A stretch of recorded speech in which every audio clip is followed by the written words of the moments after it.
ಸಹೋದರ ಸಹೋದರಿಯರೇ, ತಾವೆಲ್ಲರೂ ಹೇಗಿದ್ದೀರಿ?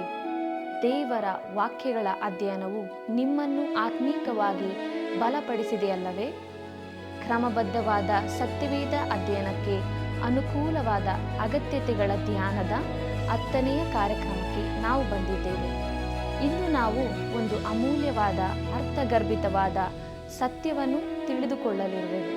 ಅದು ಆಧ್ಯಾತ್ಮಿಕ ಮನುಷ್ಯನು ದೈನಂದಿನ ನವೀಕರಣದ ಅಗತ್ಯವುಳ್ಳವನಾಗಿದ್ದಾನೆ ಎಂಬುದೇ. ಆದುದರಿಂದ ಪ್ರಾರ್ಥನಾ ಪೂರ್ವಕವಾಗಿ ನಮ್ಮ ಅಧ್ಯಯನವನ್ನು ಪ್ರಾರಂಭಿಸಿ ಆತ್ಮೀಕವಾಗಿ ಬಲ ಹೊಂದೋಣ.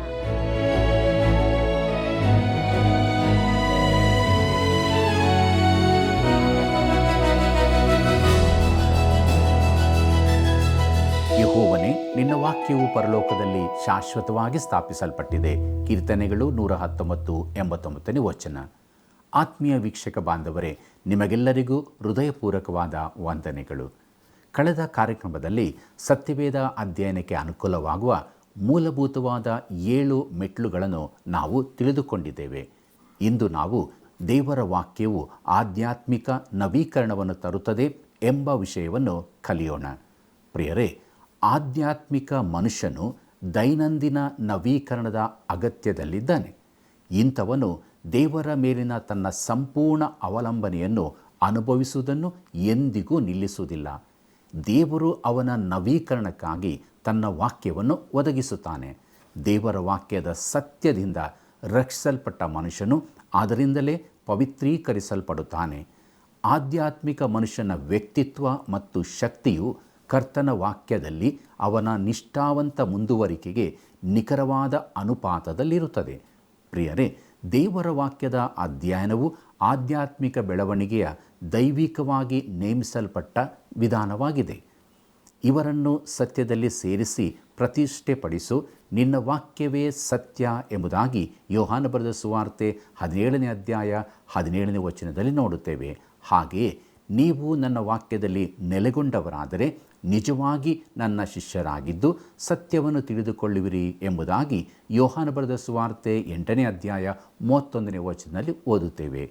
ಪ್ರೀತಿಯುಳ್ಳ ದೇವಜನರೇ, ದೇವರ ವಾಕ್ಯದ ಶಾಸ್ತ್ರೀಯ ನಾಮಗಳ ಜಾಗರೂಕತೆಯ ಅಧ್ಯಯನವು ಕ್ರೈಸ್ತ ಜೀವಿತದ ನವೀಕರಣದಲ್ಲಿ ಅದರ ಉದ್ದೇಶಿತ ಬಳಕೆಯನ್ನು ಬಹಿರಂಗಪಡಿಸುತ್ತದೆ.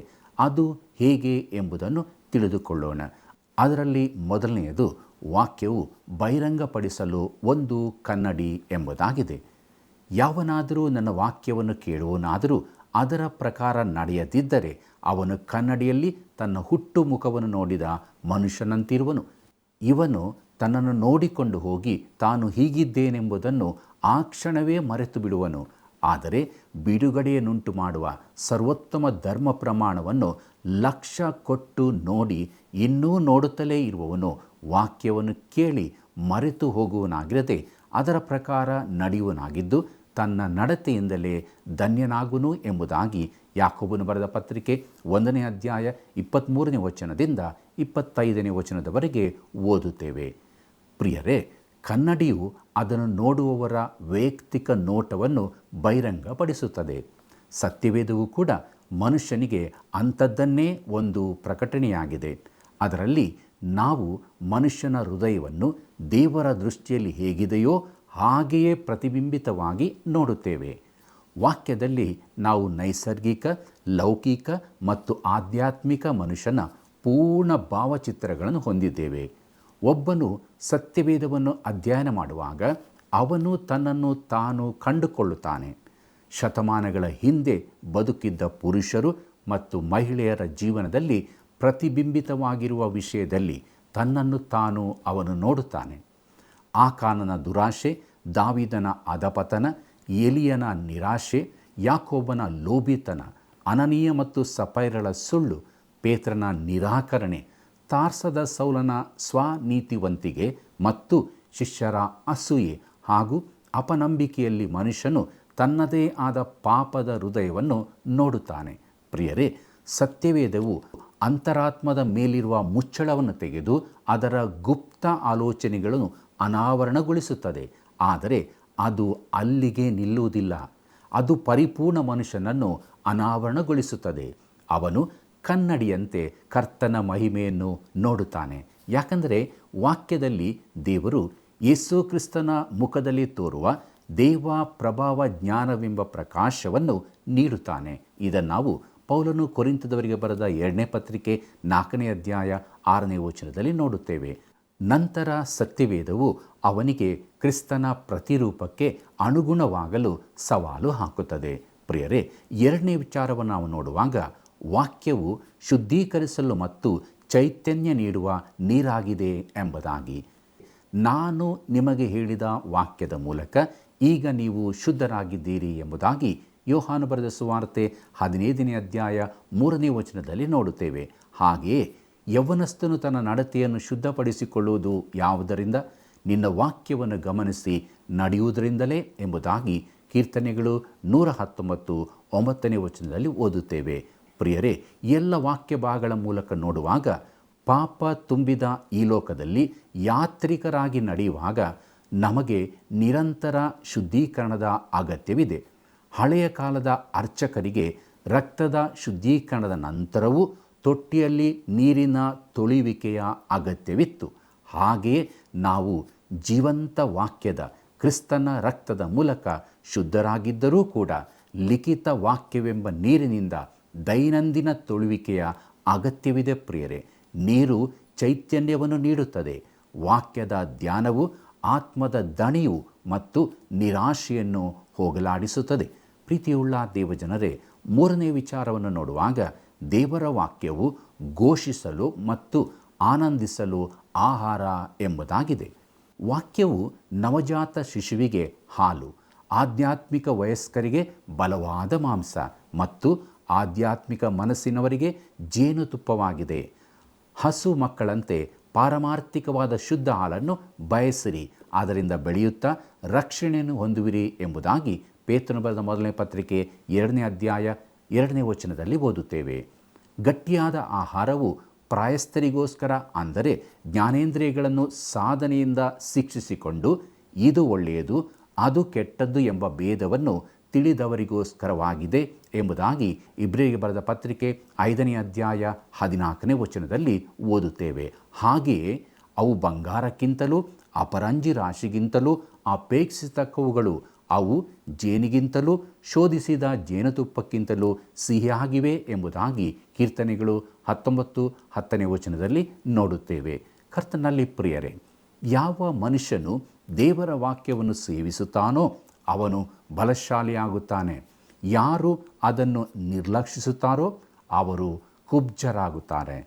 ಒಬ್ಬ ಆಧ್ಯಾತ್ಮಿಕ ವ್ಯಕ್ತಿಯ ಎತ್ತರ ಮತ್ತು ಶಕ್ತಿ ಎರಡೂ ಅವನು ತಿನ್ನುವ ಮತ್ತು ಜೀರ್ಣಿಸಿಕೊಳ್ಳುವ ಆಧ್ಯಾತ್ಮಿಕ ಆಹಾರದ ಗುಣಮಟ್ಟದ ಮೇಲೆ ಅಳೆಯಲ್ಪಡುತ್ತವೆ. ಪ್ರಿಯರೇ, ನಿಮಗೆ ಆಧ್ಯಾತ್ಮಿಕ ರಕ್ತಹೀನತೆ ಕಂಡುಬಂದರೆ ಅದಕ್ಕೆ ಕಾರಣ ಅಸಮರ್ಪಕ ಆಹಾರವೇ ಆಗಿರುತ್ತದೆ.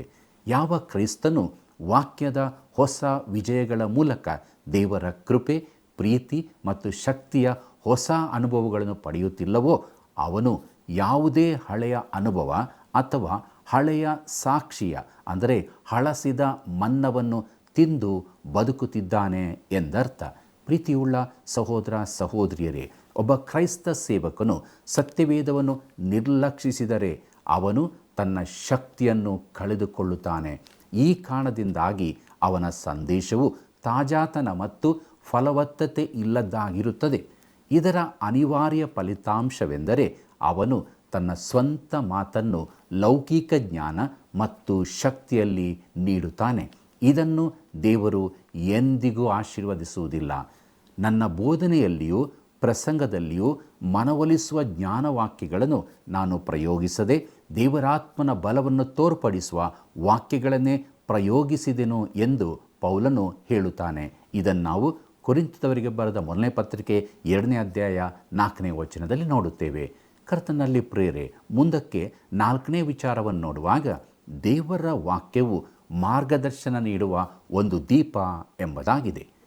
ನಿನ್ನ ವಾಕ್ಯವು ನನ್ನ ಕಾಲಿಗೆ ದೀಪವು ನನ್ನ ದಾರಿಗೆ ಬೆಳಕು ಆಗಿದೆ. ಕೀರ್ತನೆಗಳು 119, 105ನೇ ವಚನ. ಪ್ರಿಯರೇ, ಕ್ರೈಸ್ತನ ಸುತ್ತಲೂ ಹೊಂಡಗಳಿವೆ. ನಾವು ಸಿಕ್ಕಿ ಬೀಳಲು ಸೈತಾನನ ಬಲೆಗಳನ್ನು ಚೆನ್ನಾಗಿ ಹರಡಿದ್ದಾನೆ. ಸೈತಾನನ ಉರುಲಿಗೆ ಬಿದ್ದವರಾದ ಇವರು ಒಂದು ವೇಳೆ ತಪ್ಪಿಸಿಕೊಂಡು ದೇವರ ಚಿತ್ತವನ್ನು ಅನುಸರಿಸುವುದಕ್ಕೆ ಸ್ವಸ್ಥ ಚಿತ್ತರಾದರು ಎಂಬುದಾಗಿ ಪೌಲನು ತಿಮೋತಿನಿಗೆ ಬರೆದ 2ನೇ ಪತ್ರಿಕೆ 2ನೇ ಅಧ್ಯಾಯ 26ನೇ ವಚನದಲ್ಲಿ ಓದುತ್ತೇವೆ. ಮುಂದಕ್ಕೆ ನಾವು ನೋಡುವಾಗ, ದುಷ್ಟರು ಬಲೆಯೊಡ್ಡಿದ್ದಾರೆ, ನಾನು ನಿನ್ನ ನೇಮಗಳನ್ನು ತಪ್ಪಿ ಹೋಗುವುದಿಲ್ಲ ಎಂಬುದಾಗಿ ಕೀರ್ತನೆಗಳು 119, 110ನೇ ವಚನದಲ್ಲಿ ಓದುತ್ತೇವೆ. ಕರ್ತನಲ್ಲಿ ಪ್ರಿಯರೇ, ಸರಿಯಾದ ಮತ್ತು ಕಿರಿದಾದ ದಾರಿಯನ್ನು ಗುರುತಿಸುವುದು ಯಾವಾಗಲೂ ಸುಲಭವಲ್ಲ ಮತ್ತು ಅದನ್ನು ಅನುಸರಿಸುವುದು ಇನ್ನೂ ಕಷ್ಟ. ಲೋಕದ ಪ್ರಭಾವವು ಸಭೆಯಲ್ಲಿ ಹೆಚ್ಚಾಗಿರುವ ಮತ್ತು ಕುರುಬರೇ ದೇವರ ವಾಕ್ಯಕ್ಕೆ ವಿರುದ್ಧವಾದ ದಾರಿಯಲ್ಲಿ ನಡೆಯಬಹುದಾದ ಈ ಅಪಾಯಕಾರಿ ಸಮಯಗಳಲ್ಲಿ ಅನೇಕ ನಿಷ್ಠಾವಂತ ಕ್ರೈಸ್ತರು ಗೊಂದಲಕ್ಕೊಳಗಾಗಿದ್ದಾರೆ. ಇಂಥವರ ದಾರಿಗೆ ಖಂಡಿತವಾಗಿಯೂ ಬೆಳಕಿನ ಅಗತ್ಯವಿದೆ. ಆದರೆ ಅವರಿಗೆ ಅದಕ್ಕಿಂತ ಹೆಚ್ಚಿನದೊಂದು ಬೇಕು. ಪ್ರತಿಯೊಂದು ಹೆಜ್ಜೆಯನ್ನೂ ತೋರಿಸುವ ಅಗತ್ಯವಿದೆ. ದೇವರ ವಾಕ್ಯವು ಅಂತಹ ಮಾರ್ಗದರ್ಶಿಯಾಗಿದೆ ಮತ್ತು ಅದನ್ನು ಹೃದಯದಲ್ಲಿ ಇಟ್ಟುಕೊಂಡು ಜೀವನದಲ್ಲಿ ಪಾಲಿಸಿದಾಗ ಕ್ರೈಸ್ತನು ಅಲೆಯುವ ಅಥವಾ ಎಡವಿ ಬೀಳುವ ಅಗತ್ಯವಿರುವುದಿಲ್ಲ. ಅವನ ಪ್ರತಿಯೊಂದು ಹೆಜ್ಜೆಯು ದೇವರ ವಾಕ್ಯಕ್ಕೆ ಪೂರ್ಣ ವಿಧೇಯತೆಯಲ್ಲಿ ಮತ್ತು ದೇವರ ಚಿತ್ತಕ್ಕೆ ಅನುಸಾರವಾಗಿ ಇರಲು ಸಾಧ್ಯವಾಗಬಹುದು. ಪ್ರೀತಿಯುಳ್ಳ ದೇವಜನರೇ, ನಿನ್ನ ನುಡಿಗನುಸಾರವಾಗಿ ನನ್ನ ಹೆಜ್ಜೆಯನ್ನು ದೃಢಪಡಿಸು, ಯಾವ ಅನ್ಯಾಯವಾದರೂ ನನ್ನನ್ನು ಆಳದಂತೆ ಮಾಡು ಎಂಬುದಾಗಿ ಕೀರ್ತನೆಗಳು 119, 133ನೇ ವಚನದಲ್ಲಿ ಓದುತ್ತೇವೆ. ಹಾಗೆಯೇ ದೇವರ ಧರ್ಮೋಪದೇಶವು ಅವನ ಹೃದಯದಲ್ಲಿರುವುದು, ಅವನು ಜಾರುವುದೇ ಇಲ್ಲ ಎಂಬುದಾಗಿ ಕೀರ್ತನೆಗಳು 37, 31ನೇ ವಚನದಲ್ಲಿ ಓದುತ್ತೇವೆ. ಪ್ರಿಯರೇ, ಪ್ರತಿಯೊಬ್ಬ ಕ್ರೈಸ್ತನು ಪರಿಪೂರ್ಣನಾಗಲು ಮತ್ತು ಸೇವೆಗಾಗಿ ಸಜ್ಜಾಗಲು ಬೇಕಾದ ಬೋಧನೆ, ಸೂಚನೆ, ಎಚ್ಚರಿಕೆ, ತಿದ್ದುಪಡಿ ಮತ್ತು ಮಾರ್ಗದರ್ಶನಗಳೆಲ್ಲವೂ ಸತ್ಯವೇದದಲ್ಲಿ ಕಂಡುಬರುತ್ತದೆ. ದೈವ ಪ್ರೇರಿತವಾದ ಪ್ರತಿಯೊಂದು ಶಾಸ್ತ್ರವು ಉಪದೇಶಕ್ಕೂ, ಖಂಡನೆಗೂ, ತಿದ್ದುಪಾಟಿಗೂ, ನೀತಿ ಶಿಕ್ಷೆಗೂ ಉಪಯುಕ್ತವಾಗಿದೆ. ಅದರಿಂದ ದೇವರ ಮನುಷ್ಯನು ಪ್ರವೀಣನಾಗಿ ಸಕಲ ಸತ್ಕಾರ್ಯಕ್ಕೆ ಸನ್ನದ್ಧನಾಗುವನು ಎಂಬುದಾಗಿ ಪೌಲನು ತಿಮೋತಿನಿಗೆ ಬರೆದ 2ನೇ ಪತ್ರಿಕೆ 3ನೇ ಅಧ್ಯಾಯ 16 ಮತ್ತು 17ನೇ ವಚನದಲ್ಲಿ ಓದುತ್ತೇವೆ. ಕರ್ತನಲ್ಲಿ ಪ್ರಿಯರೇ, ನಾವು 5ನೇ ವಿಚಾರಕ್ಕೆ ಬರುವಾಗ, ದೇವರ ವಾಕ್ಯವು ಶ್ರೀಮಂತಗೊಳಿಸುವ ಸಂಪತ್ತು ಎಂಬುದಾಗಿದೆ. ಒಬ್ಬನು ತಾನು ಸಂಪಾದಿಸಿದ ದೊಡ್ಡ ಕೊಳ್ಳೆಯಲ್ಲಿ ಹೇಗೋ ಹಾಗೆಯೇ ನಾನು ನಿನ್ನ ನುಡಿಯಲ್ಲಿ ಆನಂದಿಸುತ್ತೇನೆ ಎಂಬುದಾಗಿ ಕೀರ್ತನೆಗಳು 119, 162ನೇ ವಚನದಲ್ಲಿ ನಾವು ಓದುತ್ತೇವೆ. ಪ್ರಿಯರೇ, ಕ್ರೈಸ್ತನ ಮೇಲೆ ನಿರಂತರವಾದ ಒತ್ತಡವಿರುತ್ತದೆ. ಅವನ ಪರಿಸರದ ಪ್ರತಿಯೊಂದು ಅಂಶವೂ ಅವನ ಆತ್ಮವನ್ನು ಬಡತನಕ್ಕೆ ತಳ್ಳಲು ಪ್ರಯತ್ನಿಸುತ್ತದೆ. ಆದ್ದರಿಂದ ಶ್ರೀಮಂತಿಕೆಯ ಮೂಲಕ ನವೀಕರಣಗೊಳ್ಳುವ ಅವಿರತ ಅಗತ್ಯವಿದೆ. ಪ್ರಿಯರೇ, ಪವಿತ್ರಾತ್ಮನು ಶಾಸ್ತ್ರಗಳನ್ನು ತೆರೆಯುವ ಮೂಲಕ ಮತ್ತು ವಾಕ್ಯದ ಮುಖಾಂತರ ದೇವರು ನಮಗೆ ಸಮೃದ್ಧಿಯಾಗಿ ಆನಂದಿಸಲು ನೀಡಿದ ಎಲ್ಲವನ್ನು ತಿಳಿಯಲು ಮತ್ತು ಅವುಗಳನ್ನು ಪಡೆದುಕೊಳ್ಳಲು ನಮಗೆ ಶಕ್ತಿ ನೀಡುತ್ತಾನೆ. ದೇವರಿಗೆ ಮಹಿಮೆಯಾಗಲಿ. ಪ್ರೀತಿಯುಳ್ಳ ದೇವಜನರೇ, 6ನೇ ವಿಚಾರಕ್ಕೆ ನಾವು ಬರುವಾಗ, ದೇವರ ವಾಕ್ಯವು ತೀರ್ಪು ನೀಡುವ ವಿಮರ್ಶಕ ಎಂಬುದಾಗಿ ನೋಡುತ್ತೇವೆ. ದೇವರ ವಾಕ್ಯವು ಸಜೀವವಾದದ್ದು, ಕಾರ್ಯಸಾಧಕವಾದದ್ದು, ಯಾವ ಇಬ್ಬಾಯಿ ಕತ್ತಿಗಿಂತಲೂ ಹದವಾದದ್ದು, ಪ್ರಾಣ ಆತ್ಮಗಳನ್ನು ಕೀಳು ಮಜ್ಜೆಗಳನ್ನು ವಿಭಾಗಿಸುವಷ್ಟು ಮಟ್ಟಿಗೂ ತೂರಿ ಹೋಗುವಂತಾದು, ಹೃದಯದ ಆಲೋಚನೆಗಳನ್ನು ಉದ್ದೇಶಗಳನ್ನು ವಿವೇಚಿಸುವಂತಾದು ಆಗಿದೆ ಎಂಬುದಾಗಿ ಇಬ್ರಿಯರಿಗೆ ಬರೆದ ಪತ್ರಿಕೆ 4ನೇ ಅಧ್ಯಾಯ 12ನೇ ವಚನದಲ್ಲಿ ಓದುತ್ತೇವೆ. ಕರ್ತನಲ್ಲಿ ಪ್ರೀತಿಯುಳ್ಳ ದೇವಜನರೇ, ಗ್ರೀಕ್ ಪದ ಕ್ರಿಟಿಕೋಸ್ ಎಂದರೆ ತೀರ್ಪು ನೀಡಲು ಶಕ್ತವಾದದ್ದು ಎಂದರ್ಥ. ಇಂದು ಮನುಷ್ಯರು ದೇವರ ವಾಕ್ಯವನ್ನು ವಿಮರ್ಶಿಸಲು ಬಯಸುತ್ತಾರೆಯೇ ಹೊರತು ವಾಕ್ಯವು ತಮ್ಮನ್ನು ವಿಮರ್ಶಿಸುವುದಕ್ಕೆ ಒಪ್ಪಿಕೊಳ್ಳುವುದಿಲ್ಲ.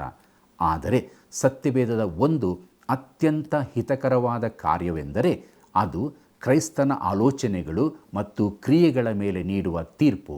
ಪ್ರಿಯರೇ, ವಾಕ್ಯ ಭಾಗದಲ್ಲಿ ನಾವು ಹೀಗೆ ನೋಡುತ್ತೇವೆ: ದೇವಾ, ನನ್ನನ್ನು ಪರೀಕ್ಷಿಸಿ ನನ್ನ ಹೃದಯವನ್ನು ತಿಳಿದುಕೋ, ನನ್ನನ್ನು ಶೋಧಿಸಿ ನನ್ನ ಆಲೋಚನೆಗಳನ್ನು ಗೊತ್ತು ಮಾಡು.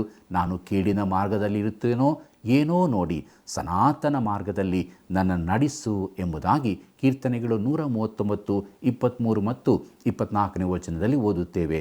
ಪ್ರಿಯರೇ, ಈ ರೀತಿಯಾಗಿ ಪ್ರಾಮಾಣಿಕವಾಗಿ ಪ್ರಾರ್ಥಿಸಿದ ಕೀರ್ತನೆಗಾರನಿಗೆ ದೇವರ ನೀತಿಯುಳ್ಳ ತೀರ್ಪುಗಳ ಸಹಾಯದ ಅರಿವಿತ್ತು. ಒಂದು ವೇಳೆ ದೇವರ ಪ್ರತಿಯೊಬ್ಬ ಮಗುವು ತನ್ನ ಜೀವನವನ್ನು ದೇವರ ವಾಕ್ಯದ ನೀತಿಯುಳ್ಳ ತೀರ್ಪಿಗೆ ಒಪ್ಪಿಸಿಕೊಟ್ಟರೆ ಇಂದು ಆಧ್ಯಾತ್ಮಿಕ ಜೀವನವು ಎಷ್ಟು ವೇಗವಾಗಿ ಚೈತನ್ಯ ಪಡೆಯುತ್ತಿತ್ತು. ಪ್ರಿಯರೇ, ಸತ್ಯವೇದವು ಮನುಷ್ಯನ ಆಲೋಚನೆಗಳು, ಭಾವನೆಗಳು ಮತ್ತು ಕ್ರಿಯೆಗಳ ವಿಮರ್ಶಕನಾಗಲು ಬಿಟ್ಟರೆ ದೀರ್ಘಕಾಲದ ಪ್ರಾರ್ಥನೆಯ ಫಲವಾಗಿ ಬರಬೇಕಾದ ಪುನರುಜ್ಜೀವನವು ಬೆಂಕಿಯಂತೆ ಖಂಡಿತವಾಗಿಯೂ ಸ್ಫೋಟಿಸುತ್ತದೆ. ಮುಂದಕ್ಕೆ ನಾವು 7ನೇ ವಿಚಾರವನ್ನು ನೋಡೋಣ. ಅದೇನೆಂದರೆ ದೇವರ ವಾಕ್ಯವು ಪವಿತ್ರ ಜೀವನದ ಕೈಪಿಡಿ ಎಂಬುದಾಗಿದೆ. ಯೆಹೋವನ ಧರ್ಮಶಾಸ್ತ್ರವನ್ನು ಅನುಸರಿಸಿ ಸದಾಚಾರಿಗಳಾಗಿ ನಡೆಯುವವರು ಧನ್ಯರು. ಆತನ ಕಟ್ಟಳೆಗಳನ್ನು ಕೈಕೊಂಡು ಸಂಪೂರ್ಣ ಮನಸ್ಸಿನಿಂದ ಆತನನ್ನು ಹುಡುಕುವವರು ಭಾಗ್ಯವಂತರು. ಅವರು ಆತನ ಮಾರ್ಗದಲ್ಲಿ ನಡೆಯುತ್ತಾರೆ, ಅನ್ಯಾಯ ಮಾಡುವುದೇ ಇಲ್ಲ ಎಂಬುದಾಗಿ ಕೀರ್ತನೆಗಳು 119 1-3 ವಚನಗಳಲ್ಲಿ ನೋಡುತ್ತೇವೆ. ಪ್ರಿಯರೇ, ದೈವ ಭಕ್ತಿಯ ಜೀವನದಲ್ಲಿ ಪ್ರತಿ ಹೆಜ್ಜೆಗೂ ಬೇಕಾದ ವ್ಯವಸ್ಥೆಯನ್ನು ದೇವರು ಮಾಡಿದ್ದಾನೆ. ತನ್ನ ವಾಕ್ಯದಲ್ಲಿ ಅಂತಹ ಜೀವನವನ್ನು ನಡೆಸಲು ಬೇಕಾದ ತತ್ವಗಳನ್ನು ಮತ್ತು ಅವುಗಳನ್ನು ಹೇಗೆ ಆಚರಿಸಬೇಕು ಎಂಬ ನಿಯಮಗಳನ್ನು ಆತನು ನೀಡಿದ್ದಾನೆ. ಯಾರು ದೇವರ ವಾಕ್ಯದಿಂದ ಸಂಪೂರ್ಣವಾಗಿ ತುಂಬಿರುತ್ತಾರೋ ಮತ್ತು ಯಾರು ಆ ವಾಕ್ಯವನ್ನು ಕ್ರಿಯೆಯಲ್ಲಿ ಬದುಕಲು ಉದ್ದೇಶಪೂರ್ವಕವಾಗಿ ತಮ್ಮನ್ನು ಒಪ್ಪಿಸಿಕೊಡುತ್ತಾರೋ ಅಂಥವರು ಕ್ರಿಸ್ತನ ಜೀವನವನ್ನು ಅತ್ಯಂತ ಪಾರದರ್ಶಕವಾಗಿ ಬದುಕಬಲ್ಲರು. 8ನೇ ವಿಚಾರವನ್ನು ನೋಡುವುದಾದರೆ ದೇವರ ವಾಕ್ಯವು ಒಂದು ಆಯುಧ ಎಂಬುದಾಗಿದೆ. ಪ್ರಿಯರೇ, ರಕ್ಷಣೆ ಎಂಬ ಶಿರಸ್ತ್ರಾಣವನ್ನು ಇಟ್ಟುಕೊಂಡು ದೇವರಾತ್ಮನು ಕೊಡುವ ದೇವರ ವಾಕ್ಯವೆಂಬ ಕತ್ತಿಯನ್ನು ಹಿಡಿಯಿರಿ ಎಂಬುದಾಗಿ ಎಫೆಸದವರಿಗೆ ಬರೆದ ಪತ್ರಿಕೆ 6ನೇ ಅಧ್ಯಾಯ 17ನೇ ವಚನದಲ್ಲಿ ಓದುತ್ತೇವೆ. ಪವಿತ್ರ ಆತ್ಮನಿಂದ ತುಂಬಿದ ಮನುಷ್ಯನಿಗೆ ಶತ್ರುಗಳಿದ್ದಾರೆ. ಅವನು ಯುದ್ಧದಲ್ಲಿ ತೊಡಗಿದ್ದಾನೆ. ನರಕದ ಶಕ್ತಿಗಳೆಲ್ಲವೂ ಅವನಿಗೆ ವಿರುದ್ಧವಾಗಿವೆ. ಅವನು ಸೈತಾನನ ಪ್ರತಿಯೊಂದು ದಾಳಿಯಲ್ಲಿ ಸ್ಥಿರವಾಗಿ ನಿಲ್ಲಲು ಮತ್ತು ಎದುರಿಸಿ ನಿಲ್ಲಲು ಶಕ್ತನಾಗಿರಬೇಕು. ಇದನ್ನು ಮಾಡಲು ಯೇಸು ಬಳಸಿದ ಒಂದೇ ಒಂದು ಮಾರ್ಗವಿದೆ. ಗೆತ್ಸೇಮನೆ ತೋಟದಲ್ಲಿ ಆತನ ಏಕೈಕ ಆಯುಧ ಆತ್ಮನ ಖಡ್ಗವಾಗಿತ್ತು. ಪ್ರಿಯರೇ, ಸೈತಾನನ 3 ದಾಳಿಗಳಲ್ಲೂ ಹೀಗೆ ಬರೆಯಲ್ಪಟ್ಟಿದೆ ಎಂದು ಪದೇ ಪದೇ ಹೇಳುವ ಮೂಲಕ ಶತ್ರುವನ್ನು ಆತನು ಹಿಮ್ಮೆಟ್ಟಿಸಿದನು. ಯೇಸು ದೇವರ ವಾಕ್ಯವೆಂಬ ಖಡ್ಗವನ್ನು ಸದಾ ಸಿದ್ಧವಾಗಿಟ್ಟುಕೊಂಡಿದ್ದನು ಎಂಬುದನ್ನು ಗಮನಿಸಿರಿ. ಸೈತಾನನಿಗೆ ಉತ್ತರ ಕೊಡಲು ಆತನು ಪವಿತ್ರ ಶಾಸ್ತ್ರದ ಸುರುಳಿಯನ್ನು ಹೊರತೆಗೆದು ಓದಲಿಕ್ಕಾಗಿ ಕಾಯಲಿಲ್ಲ.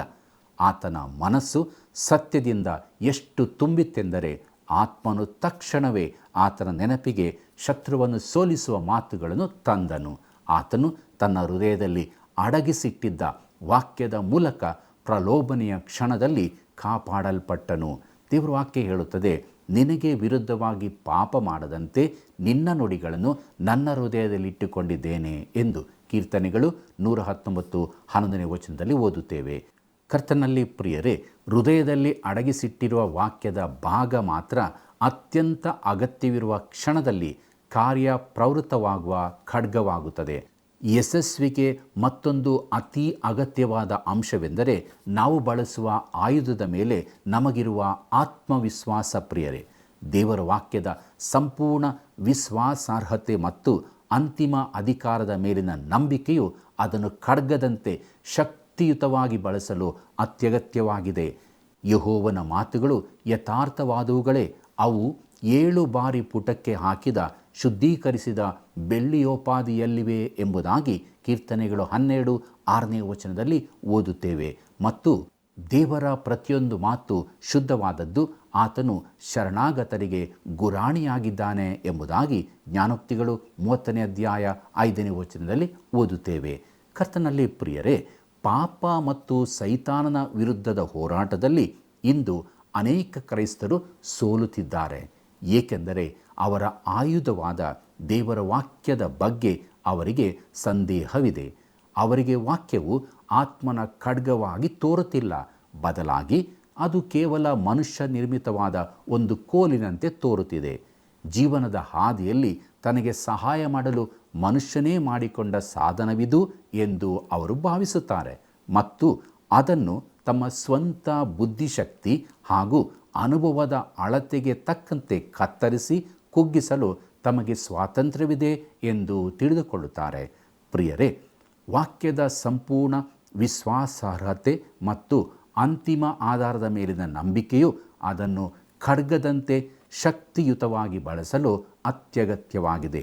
ಪ್ರೀತಿಯುಳ್ಳ ದೇವಜನರೇ, ಮುಂದಕ್ಕೆ ನಾವು 9ನೇ ವಿಚಾರವನ್ನು ನೋಡುವಾಗ, ದೇವರ ವಾಕ್ಯವು ಸುಡುವ ಮತ್ತು ಬೆಚ್ಚಗಾಗಿಸುವ ಬೆಂಕಿಯಾಗಿದೆ ಎಂಬುದಾಗಿ ನೋಡುತ್ತೇವೆ.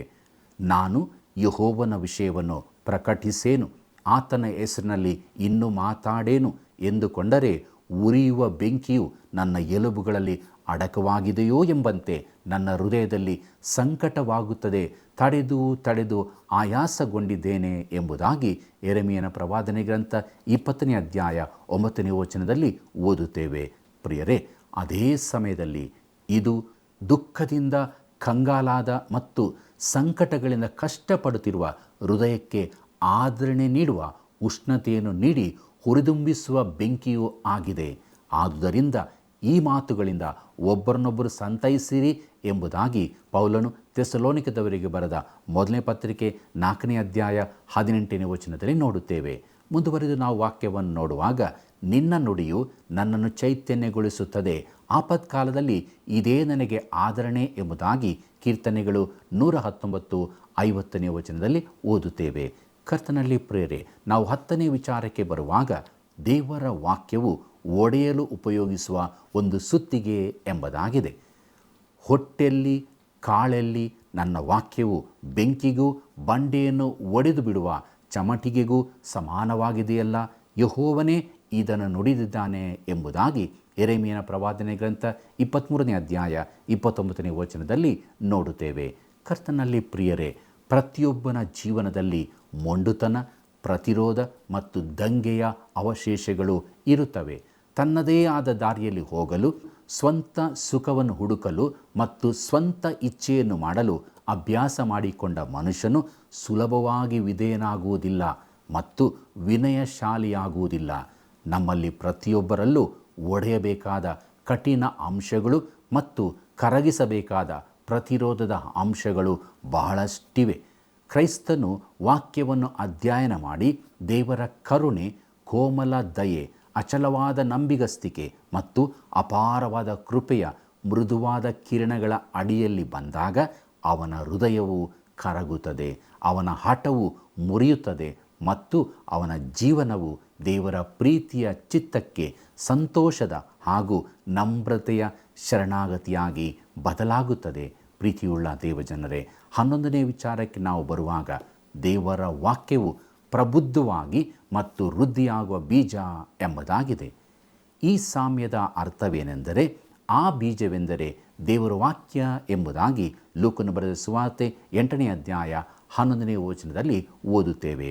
ಬೀಜವು ತನ್ನಷ್ಟಕ್ಕೆ ತಾನೇ ಒಂದು ಸಣ್ಣ ಕಠಿಣ ವಸ್ತುವಾಗಿದ್ದು, ಅದನ್ನು ಕಪಾಟಿನಲ್ಲಿಟ್ಟರೆ ಅದು ಕೇವಲ ಬೀಜವಾಗಿಯೇ ಉಳಿಯುತ್ತದೆ. ಆದರೆ ಅದನ್ನು ಸೂಕ್ತವಾದ ಮಣ್ಣಿನಲ್ಲಿ ಹಾಕಿ ಅಗತ್ಯವಾದ ಪೋಷಣೆ ನೀಡಿದರೆ ಅದು ಗಿಡ ಅಥವಾ ಮರವಾಗುತ್ತದೆ. ಹಾಗೆಯೇ ದೇವರ ವಾಕ್ಯವು ಒಂದು ಬೀಜವಾಗಿದೆ ಪ್ರಿಯರೇ, ಜೀವದ ಮೊಳಕೆಯನ್ನು ಹೊಂದಿರುವ ವಿಶೇಷವಾದ ಬೀಜ. ಪವಿತ್ರಾತ್ಮನಿಂದ ಮನುಷ್ಯನ ಹೃದಯದ ಮಣ್ಣಿನಲ್ಲಿ ಬಿತ್ತಲ್ಪಟ್ಟಾಗ ಅದು ಹೊಸ ಸೃಷ್ಟಿಯಾಗಿ ಫಲ ನೀಡುತ್ತದೆ.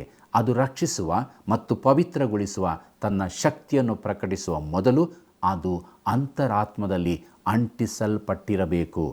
ಆದ ಕಾರಣ ಎಲ್ಲ ನೀಚತನವನ್ನು, ಎಲ್ಲ ದುಷ್ಟತನವನ್ನು ತೆಗೆದುಹಾಕಿ ಮನಸ್ಸಿನೊಳಗೆ ಬೇರೂರಿರುವ ವಾಕ್ಯಕ್ಕೆ ನಮ್ರತೆಯಿಂದ ಎಡೆಗೊಡಿರಿ.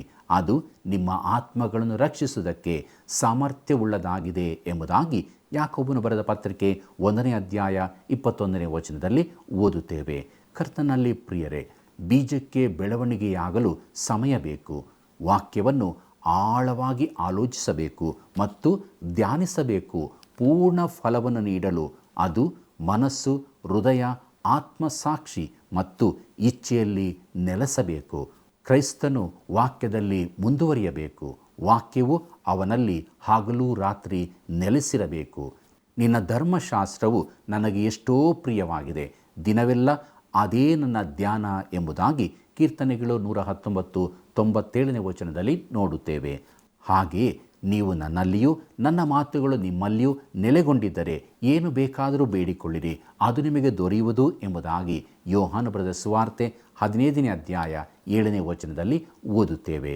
ಹೃದಯದ ಶೀತಲತೆ, ಆತ್ಮಸಾಕ್ಷಿಯ ಮಂದತ್ವ, ಇಚ್ಛಾಶಕ್ತಿಯ ದೌರ್ಬಲ್ಯ, ಸಾಕ್ಷಿ ಹೇಳುವಲ್ಲಿನ ಅಶಕ್ತತೆ, ಆರಾಧನೆಯಲ್ಲಿನ ಆನಂದಹೀನತೆ, ಸೇವೆಯಲ್ಲಿನ ನಿಷ್ಫಲತೆ ಮತ್ತು ಪ್ರಾರ್ಥನೆಯಲ್ಲಿ ಶಕ್ತಿಹೀನತೆ, ಇವೆಲ್ಲದಕ್ಕೂ ಕೇವಲ ಒಂದೇ ಒಂದು ಕಾರಣವಿದೆ. ಅದು ದೇವರ ವಾಕ್ಯದ ಬಗ್ಗೆ ಇರುವ ಅಜ್ಞಾನ ಮತ್ತು ಉದಾಸೀನತೆ.